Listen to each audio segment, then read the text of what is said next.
Bonjour à tous, ce tutoriel visera à créer un projet pour System Workbench via l'interface STM32 CubeMX. Alors ce tutoriel a été développé pour les cartes STM32F407, les cartes Discovery. Néanmoins, si vous avez tout autre microcontrôleur compatible avec CubeMX, eh bien ça marchera. Donc on commence tout de suite à l'ouverture de CubeMX, vous vous retrouvez sur cette page. On va juste vérifier ensemble que le tutoriel que vous regardez est encore d'actualité, puisque ce tutoriel est réalisé avec la version 5.6 de CubeMX. Donc pour réaliser un nouveau projet, on va d'abord sélectionner la carte de développement qu'on utilise. Donc en cliquant sur la sélection de la carte,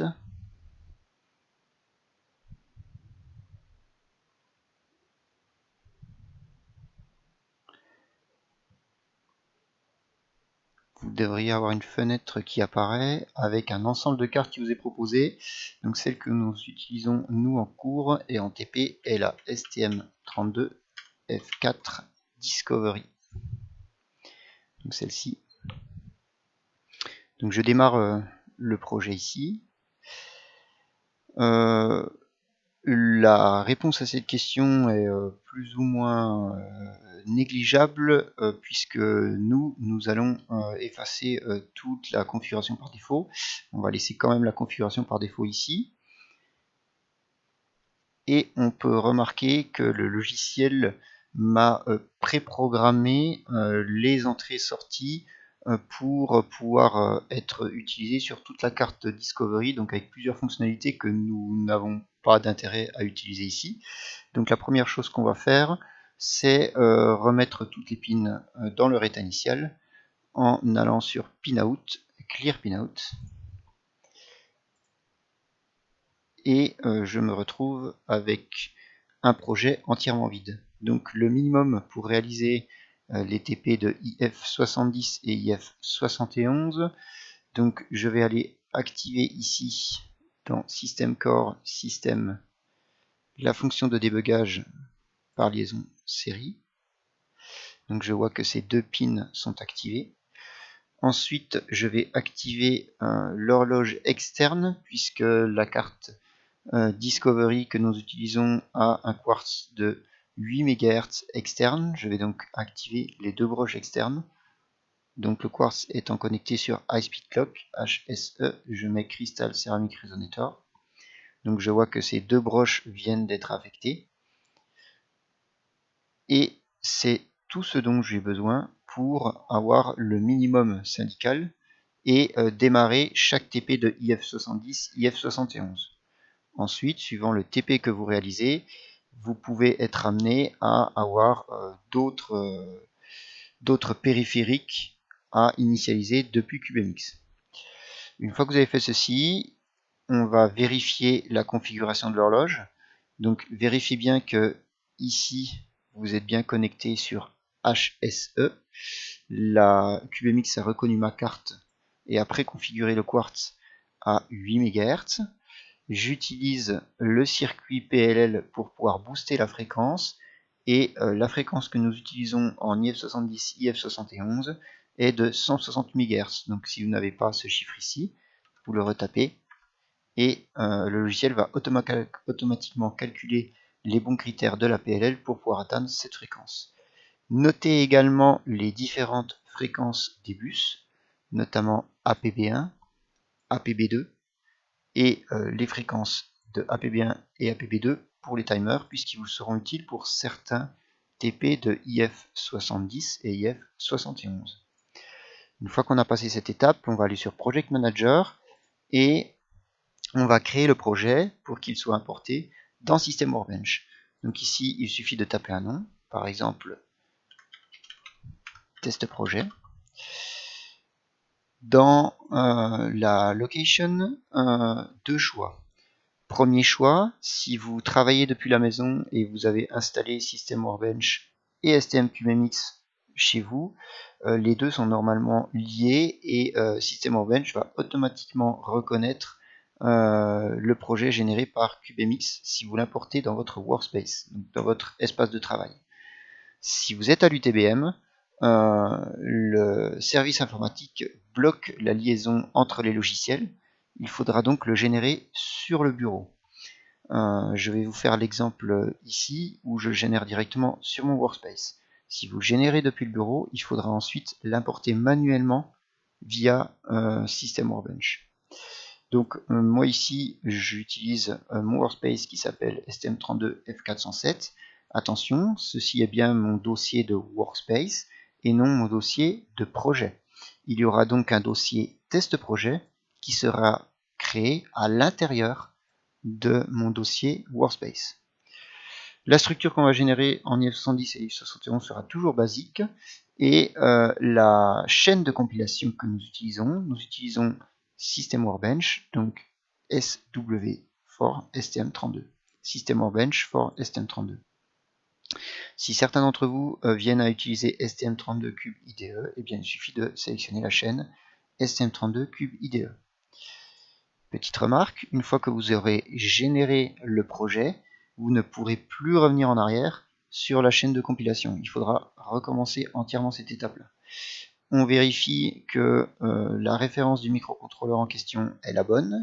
Nous sommes bien en train d'utiliser le STM32F407 et on peut toujours remarquer également la librairie HAL qui est ici en version 1.25. Vous pouvez être amené à utiliser la 1.24.1, 1.24.2 dans vos TPA du TBM.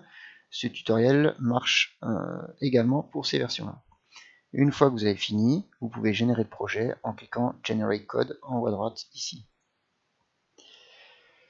Alors, la première fois que vous allez utiliser ce logiciel, la librairie HAL sera manquante et on vous demandera si vous voulez la télécharger. Il suffit d'appuyer sur OK, oui, et il suffit d'attendre que cette librairie se télécharge, ce qui peut prendre quelques minutes.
Le projet est ensuite généré.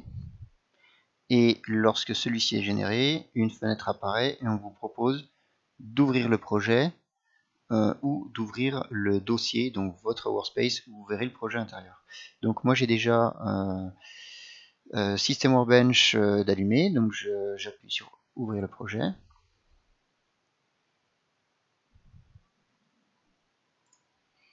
et je vois que si je vais sur System Workbench, eh bien le projet a été correctement importé. Je le vois ici, donc je vais ouvrir l'arborescence et je vois que le projet est entièrement créé, à savoir j'ai un fichier main, un fichier main.c et un fichier header main.h. Dans le fichier main.c, je vais retrouver le strict minimum nécessaire pour faire les TPDF 70-71, à savoir eh bien, une fonction d'initialisation des différentes horloges du microcontrôleur que l'on a configuré ensemble via l'interface, et une fonction de configuration très minimaliste des entrées-sorties nécessaires. Donc je vais aller regarder, c'est juste l'activation des horloges du port H et du port A qui sont les deux ports nécessaires pour le debug et l'utilisation du quartz externe. À vous ensuite de rajouter du code par-dessus. Si jamais vous vous êtes trompé dans cette configuration ou que vous souhaitez la modifier, il y a, on le voit ici dans l'arborescence, un petit lien vers un fichier .ioc qui vous permet, en double-cliquant dessus, de retourner sur CubeMX et de pouvoir refaire la configuration. Alors attention lorsque vous faites ceci, il y a néanmoins plusieurs contraintes. Donc on voit ma configuration telle qu'elle était juste avant de générer le programme. Je peux changer plus ou moins de paramètres. Néanmoins, certains paramètres sont maintenant figés, comme l'endroit où je génère le projet, le nom du projet et la chaîne de compilation. Voilà. C'est tout pour ce tutoriel. Je vous remercie.